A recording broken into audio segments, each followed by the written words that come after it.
Olá, caro terapeuta, querida psicóloga e psicólogo. E se chegar um paciente para você com queixa de insônia, você sabe o que deve ser feito no primeiro atendimento? Eu quero falar sobre isso para você, então já salve desde agora esse conteúdo, porque é um conteúdo muito importante. Eu falarei sobre a anamnese, a importância de uma boa anamnese no primeiro atendimento do paciente insônia. Terapeuta, eu quero lhe contar. Você sabia que a terapia cognitivo-comportamental aplicada à insônia é considerada hoje por todos os sistemas mais importantes de saúde dos Estados Unidos, da Inglaterra e de toda a União Europeia como a melhor solução para pessoas insones? Inclusive, já temos evidências de mais de 35 anos do desenrolar da terapia cognitivo-comportamental e, consequentemente, dos excelentes resultados. A Associação Brasileira do Sono, que inclusive eu faço parte, eu sou filiada à ABS, ela já reconheceu a TCCI como uma técnica padrão ouro no protocolo contra a insônia. Sim, existe esse protocolo e eu quero conversar com você sobre a anamnese desse protocolo. Veja, existe um protocolo validado no Brasil, nos Estados Unidos, toda a União Europeia e Inglaterra. Já tem algo pronto para você. Sendo assim, terapeuta, caro psicólogo e psicóloga, é muito importante que você conheça esse protocolo. Não perca tempo. Chega de patinar com os seus pacientes insones e não conseguir ajudar os seus pacientes de forma assertiva, de forma adequada, a vencer a insônia naturalmente. Eu escuto diariamente muitos mentorandos, psicólogos, terapeutas que eu oriento dizerem que a TCCI, a terapia cognitivo-comportamental aplicada à insônia, o protocolo que aprenderam comigo, está alcançando resultados extraordinários na prática clínica. Dormir agora para muitos pacientes destes meus mentorandos e mentorandas é uma escolha e é algo prazeroso. Eu escuto nos meus grupos diariamente terapeutas e psicólogos e psicólogas trazerem essa que é uma grande verdade. A terapia cognitivo-comportamental, ela dedica a identificar e corrigir pensamentos distorcidos, porque estes pensamentos são comuns a todos os tratamentos. E quando o paciente apresenta tais pensamentos em relação a um sono ou a insônia, a dificuldade para dormir, estes pensamentos aumentarão a ativação somática deste paciente, que vai produzir uma quantidade exagerada de adrenalina e cortisol, sem contar as sensações físicas e comportamentos inadequados a um sono de qualidade. Existe algo pronto para você. A TCCI se caracteriza como uma terapia focada, uma terapia breve, uma terapia objetiva, focada em metas, para tratar o seu paciente insônia, para que ele vença a insônia naturalmente. E o foco principal é olhar o presente, o aqui e agora, todas as questões que estão gerando sofrimentos para o paciente e para o cliente. Quem já passou uma noite de sono sem dormir sabe, conhece o terrível que é esta sensação e todas as consequências que acompanharão o paciente durante o dia. Mas muitas pessoas pensam que é só isto e não é só isto. As consequências de noites sem dormir, elas oferecem riscos iminentes para o presente, a médio prazo e a longo prazo.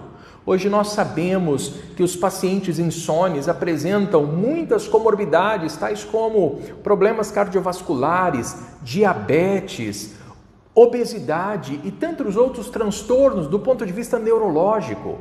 A TCCI, caro terapeuta, querida psicóloga e psicólogo, é a abordagem mais testada nas pesquisas científicas, as quais comprovam a sua eficácia. Por isso, existe um protocolo padrão ouro e você precisa conhecer este protocolo. Existe uma anamnese direcionada e eu vou falar sobre ela agora. Quem sabe você tem pacientes, clientes, que reclamam que a medicação não faz mais efeito e a medicação apresenta riscos sim a médio e longo prazo. Apesar de amplamente utilizadas, as terapias farmacológicas apresentam resultados limitados contra a insônia crônica e apresentam riscos a médio e longo prazo, principalmente para os idosos. Então, existe algo que funciona. E os pacientes que realizam a terapia cognitivo-comportamental tiveram melhores resultados a longo prazo se comparados com pacientes que fizeram apenas o uso com medicação. Eu quero dizer que existe algo pronto, algo que cabe na sua prática clínica. Diversos estudos clínicos mostram que a compreensão e a intervenção da insônia por meio da TCCI, da terapia cognitivo-comportamental aplicada à insônia, podem ter benefícios extraordinários também para a saúde mental, mesmo com pacientes que apresentam comorbidades. Essa estratégia é a estratégia que mais funciona. Foi realizado um estudo clínico randomizado de todos os tempos, o maior de todos os tempos, há uns 3 anos atrás. E este estudo constatou que os indivíduos que receberam o protocolo da terapia cognitivo-comportamental aplicada à insônia, inclusive de forma online, nem mesmo presencial, online, eles mostraram redução na insônia e venceram a insônia naturalmente, além de terem ainda melhorias na depressão, ansiedade, bem-estar psicológico e bem-estar do ponto de vista biológico. Agora, eu quero lhe falar sobre esta parte que é tão importante, a parte extremamente importante para a TCCI, que é a anamnese. Quando falamos da anamnese, dessa entrevista clínica extremamente detalhada, é um conjunto de técnicas de investigação que você vai, a partir de uma conversa com o seu paciente, o seu cliente, você vai enviesando, direcionando, obviamente, para as questões relacionadas à insônia e suas consequências. Essa estratégia de anamnese, ela vai direcionar todo o protocolo. Os objetivos principais da anamnese é, sim, avaliar os aspectos pessoais, os aspectos relacionais, aspectos sistêmicos, questão daquilo que o indivíduo tem de singularidade ou relação com família, com casal, rede psicossocial. A anamnese é um processo que visa entender as queixas do paciente e começar a direcionar o protocolo. Porque o protocolo da TCCI é um protocolo extremamente assertivo e singularizado. As estratégias desse protocolo, ela é singularizada para cada paciente, a depender do modelo de insônia que ele tem. Por isso que é extremamente importante você conhecer esta que é uma das etapas mais importantes da terapêutica para vencer a insônia. O que é importante? O que faz parte da anamnese? Primeiro, empatia. É muito importante que você se coloque ali no lugar do seu paciente. Entender e ser entendido é fundamental na obtenção de êxito para vencer a insônia. É importante que você tenha ainda sinceridade, objetividade, que você pratique uma observação aguçada, interprete grande parte daquilo que o seu paciente vai trazer. É importante ainda você ter precisão e acurácia na anamnese, sensibilidade, você ser específico e conseguir entender a demanda do paciente e não entender apenas a demanda do ponto de vista comportamental, mas também do ponto de vista cognitivo em relação aos seus pensamentos. O que você deve prestar atenção? Observe isso que eu vou lhe dizer a partir de agora. É extremamente importante que você avalie o padrão de sono que o paciente está apresentando. Por que é importante você avaliar o padrão de sono? Primeiro, para você entender a insônia e segundo, para você utilizar esta referência como uma referência comparativa no desenrolar do tratamento. Então você entende o padrão de sono, a queixa inicial do paciente e você vai utilizar isso de linha de base, de referência para outras etapas da terapêutica. Quais são os hábitos que esse paciente apresenta de atividades noturnas? Hoje nós sabemos que muitas pessoas têm atividade noturna exagerada, seja porque estão trabalhando, seja por conta de hábitos e comportamentos inadequados a um sono. Nessa anamnese é extremamente importante você compreender os hábitos e as atividades noturnas do seu paciente. 3 perguntas aqui são indispensáveis. A questão da alimentação do seu paciente. Fialho, mas eu sou terapeuta. Fialho, mas eu sou psicólogo e psicóloga.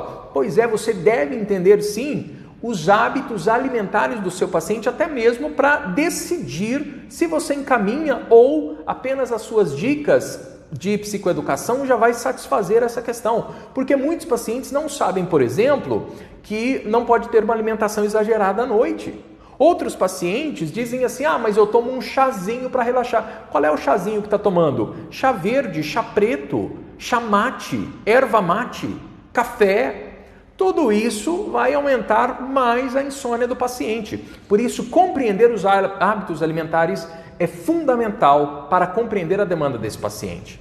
É importante ainda averiguar a atividade física do paciente. Quais são os comportamentos relacionados a uma boa ativação física? O paciente faz ao menos caminhadas regulares, porque se o paciente não tem atividade durante o dia, ele não vai produzir adenosina suficiente para dar a sensação de corpo cansado. Para dormirmos, devemos ter corpo cansado e mente quieta. Se o seu paciente tem poucas atividades durante o dia, como é que o corpo vai produzir adenosina? Não vai! E aí ele não tem esta sensação de corpo cansado. Por isso é importante você investigar a atividade física e ainda investigar o quanto de tempo este paciente tem de exposição à luz solar. Justamente porque se tem luz solar, você tem hormônio D, se tem hormônio D, produz serotonina. E a melatonina produzida pela glândula pineal, ela é produzida a partir da serotonina. Pois é, se não tem sol, tem dificuldade de ter serotonina, porque o hormônio D está pendente. Se não tem serotonina, como é que vai ter melatonina? Não vai. Por isso a exposição do sol é fundamental. E ainda, se tem exposição do sol na primeira parte da manhã, esse estímulo externo é captado pela retina e enviado ao nosso relógio biológico chamado núcleo supraquiasmático, que vai interpretar que chegou o dia, logo ele envia uma informação para a glândula pineal para baixar a produção e parar de produzir essa quantidade exagerada de melatonina. Sendo assim, o paciente tem maior facilidade para se motivar, para acordar. Por isso, a alimentação, atividade física e o quanto de exposição à luz solar esse paciente tem. E é importante ainda realizar diagnósticos diferenciais. Esse paciente tem uma insônia inicial, isto é, ele demora mais de 20 minutos para pegar no sono, ou é uma insônia intermediária, isto é, ele acorda durante a noite e tem dificuldade para voltar a dormir, ou é uma insônia final ou terminal, ele acorda muito antes do horário programado. Será que esse paciente ou esta paciente apresenta síndrome das pernas inquietas? Esse paciente tem transtorno de ansiedade? Será que é uma paciente que tem muitos fogachos, talvez por conta da menopausa? E estes fogachos, eles diminuem a produção de melatonina, porque a melatonina, para ser produzida, ela precisa de uma temperatura um pouco mais baixa também. E excesso de fogacho faz sim com que haja uma limitação na produção de melatonina. Então é importante entender se essa mulher está na menopausa, se ela está apresentando esses fogachos. E se isso está acontecendo, você precisa saber. Será que a paciente tem incontinência urinária? Logo, vai precisar de levantar muitas vezes durante a noite, tendo um sono muito intermitente. Como é que é o funcionamento intestinal desse paciente? O funcionamento intestinal é fundamental para a saúde mental. E por quê? Se o paciente não tem um funcionamento intestinal adequado, ele vai ter dificuldade, por exemplo, em processar o triptofano da alimentação. Porque quando ele faz a ingestão de triptofano, esse triptofano, a partir do funcionamento intestinal, esse triptofano ele é transformado em 5-HTP, e depois ele é conduzido até o cérebro. Se não tem um funcionamento digestivo, um funcionamento intestinal adequado, não vai acontecer a quebra do triptofano, logo não terá 5-HTP, consequentemente faltando um ingrediente muito importante para a produção de serotonina e melatonina.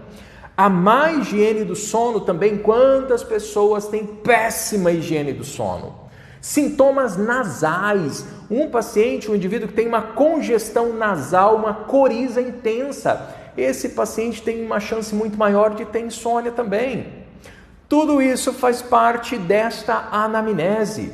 É importante ainda averiguar se este paciente está consumindo excesso de estimulantes, seja cafeína, refrigerantes de cola, excesso de chocolate. Chocolate, quanto mais puro ele tem um composto que funciona como a cafeína, ele tem um composto estimulante. Por isso que o horário mais adequado para comer um chocolate, caso você goste e possa, é importante que seja um chocolate com pouca gordura e pouco açúcar, isto é, um chocolate mais para amargo, e o momento ideal é após o almoço, porque ele vai lhe oferecer uma estimulação e está longe da noite, isso não vai atrapalhar o sono do seu paciente. É importante ainda entender como é que é o ambiente de sono do paciente. É um ambiente que ele consegue manter o quarto escuro? É um ambiente que consegue evitar excesso de sons externos? Não dá para evitar excesso de sons externos. O que é importante para esse paciente? Ou ele coloca uma janela anti-ruído, hoje existem janelas que você instala para o lado de dentro da casa, não é necessário quebrar a casa para colocá-la, esteticamente fica muito bonito, mas é muito caro. Mas o seu paciente pode utilizar um protetor auricular para diminuir o ruído, um protetor que seja adequado, que não vá machucar a orelha interna, mas ele pode. E é importante então entender como é que é o ambiente de sono do paciente. Será que tem luz? Será que tem excesso de barulho? Como é que é a temperatura? Uma temperatura ideal é 23 graus. Se a temperatura for muito além de 23 graus, vai interferir no sono. Se for muito aquém de 23 graus, também pode interferir o sono. A insônia desse paciente, ela é aguda ou é crônica? Este paciente tem despertares noturnos? Quantos despertares noturnos ele tem? Este paciente, ele fica na cama fazendo outras atividades que não seja estar dormindo? Este paciente tem muitas alterações de humor? Este paciente tem alterações de apetite? Este paciente tem preocupação exagerada com o simples ato de ir dormir? Pensar em dormir já aumenta a ativação do paciente? O paciente tem sonolência excessiva, consequências excessivas de noites quando ele não tem um sono de qualidade? Quais são os aspectos cognitivos deste paciente que estão alterados? Então é muito importante que você tenha esta visão, mas para facilitar a sua vida existe um protocolo desenhado. Existe um passo a passo, inclusive formulários de tudo aquilo que você deve entender do seu paciente. Isso já está pronto. Sim, existe um protocolo preparado para isso. O que é importante ainda? Você avaliar o ronco. Este paciente ronca. É importante, se esse paciente dorme com alguém, talvez entrevistar essa pessoa também. Talvez o paciente ronca e acorda engasgado, que pode ser um sinal de apneia do sono. Será que o paciente tem uma sonolência excessiva durante o dia? O quanto que é e como é que é esta sonolência? Pode ser uma parassônia. Tudo isso tem formulários específicos, tem passo a passo estruturado dentro de um protocolo de terapia cognitivo-comportamental. Aqui eu estou lhe apresentando os aspectos que são importantes dentro de uma anamnese. Alguns pacientes ainda apresentam cefaleia matinal. Todos os dias pela manhã acorda com dor de cabeça. Ou boca muito seca, o paciente acorda com a boca seca, tem de acordar e já beber água. Não porque é saudável beber água pela manhã, mas porque a boca está muito seca. Quantos pacientes apresentam ainda apneias que são presenciadas? O parceiro, a parceira, enfim, diz, ele acorda engasgado. Isso acontece durante 2 ou 3 vezes na noite, parece que ele para de respirar. É importante você saber e conhecer o seu paciente. Quantos pacientes apresentam esse despertar por engasgo, acorda engasgado?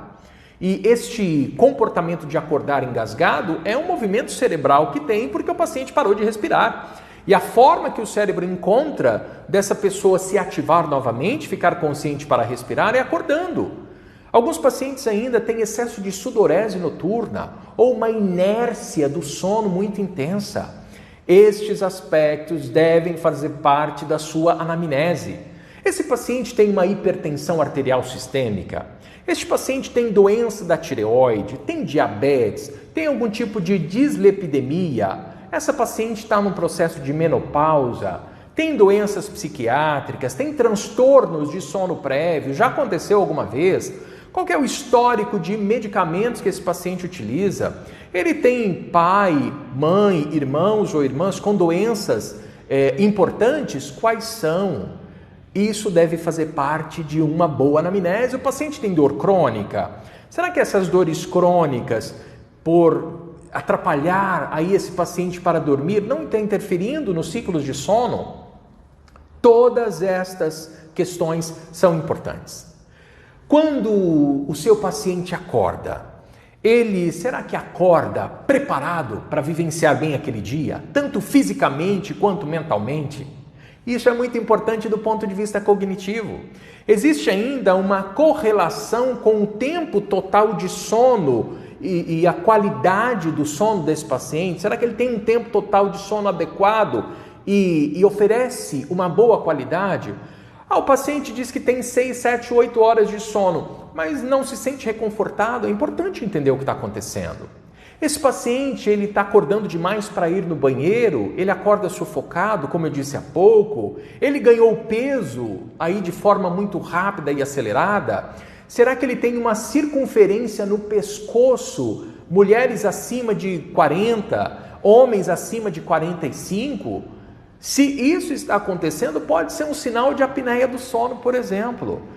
É importante você prestar atenção naquilo que o seu paciente, no seu cliente, tem para relatar. E aqui eu quero compartilhar algumas perguntinhas que eu faço, que é uma espécie de inventário que faz parte do protocolo para saber se o paciente tem apneia.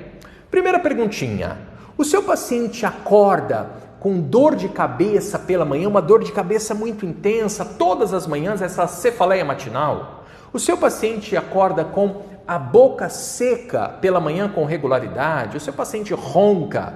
O seu paciente ronca tão alto que atrapalha o companheiro ou companheira de quarto, ou talvez até uma pessoa que está no quarto vizinho? O seu paciente, o seu cliente, ele desperta com falta de ar ou lutando para respirar durante a noite? Será que o companheiro, a companheira, o pai ou mãe desse paciente percebe que ele para de respirar? Então, estas perguntinhas nos fornecem indícios de apneia do sono para esse paciente. Sendo assim, se ele disser sim para a maioria dessas perguntas, é importante realizar um exame de polissonografia. Tudo isso você tem de forma estruturada num protocolo do sono. Será que o seu paciente tem um estreitamento ali no fundo da garganta, isto é, vai dificultar a passagem de ar? No exame de Mallampati que ele fez com o médico dele da última vez, qual foi o Mallampati, a classificação do Mallampati? Será que foi 1, 2, 3 ou 4?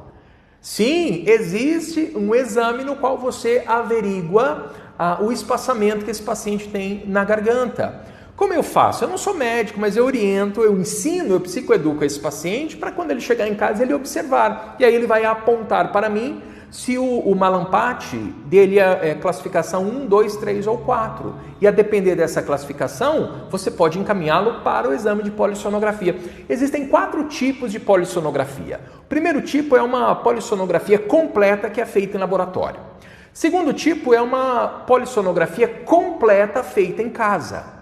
Terceiro tipo é uma polissonografia dos canais respiratórios e o quarto tipo é o oxímetro, para avaliar justamente a oxihemoglobina do paciente. E quando o paciente faz um exame desse, é importante que seja direcionado ao médico. Mas você consegue entender muito daquilo que está no exame como este. É importante entender como é que o seu paciente funciona. Então você já tem um protocolo que funciona, validado cientificamente. Logo, você precisa entender o passo a passo desse protocolo. Hoje eu conversei com vocês sobre os aspectos mais importantes de uma boa anamnese. Uma boa anamnese vai direcionar, sim, a sua terapêutica. E, obviamente, que por conta de outras atividades, estratégias que você vai utilizar com o seu cliente, você vai incrementando essa anamnese. Talvez o seu paciente apresenta muitos pensamentos de dificuldade realmente de compreender as estratégias da cognitivo-comportamental aplicada à insônia. Por isso, é importante que você faça uma boa psicoeducação. Como é que o modelo cognitivo descreve o funcionamento do ser humano acerca dos conflitos e transtornos? Quando você entende o protocolo, você consegue psicoeducar. Quando você psicoeduca o seu cliente de forma adequada, ele se compromete com o protocolo, fazendo com que ele tenha resultados incríveis rapidamente. Eu tenho pacientes que apresentam resultados depois do segundo atendimento, pacientes que têm insônia há 10 anos, há 15 anos. Uma paciente do Rio Grande do Sul que eu estou atendendo, eu fiz o atendimento dela, primeiro atendimento, segundo, terceiro atendimento, ela disse algo que me marcou muito. Ela disse: Fialho, faz muito tempo que eu não durmo à noite e acordo durante o dia. Isto é, fazia muito tempo na vida dela que ela não tinha uma noite de sono mais contínua e de qualidade. E se você, terapeuta, psicólogo e psicóloga, percebe que na sua prática clínica você não está apresentando êxito na terapêutica contra insônia, eu quero lhe dizer que você pode sim se tornar um terapeuta do sono em 2 meses. Em 2 meses eu lhe ensino um protocolo completo, passo a passo, estruturado, daquilo que você deve fazer em cada um dos atendimentos, num protocolo de 8 atendimentos, que é o protocolo convencionado no Brasil e no mundo. Você que quer ter êxito na sua carreira, se você quer sim atuar nesse nicho, que é um nicho muito importante na atualidade, terapeuta, chegou o momento de você se tornar terapeuta do sono. Me acompanhe que logo em breve eu vou lhe comunicar como você pode fazer isso. Mas o primeiro passo, salve esse vídeo, reassista quantas vezes você quiser e compreenda a necessidade de uma boa anamnese em relação a um paciente quando apresenta queixa de insônia. Até o próximo conteúdo.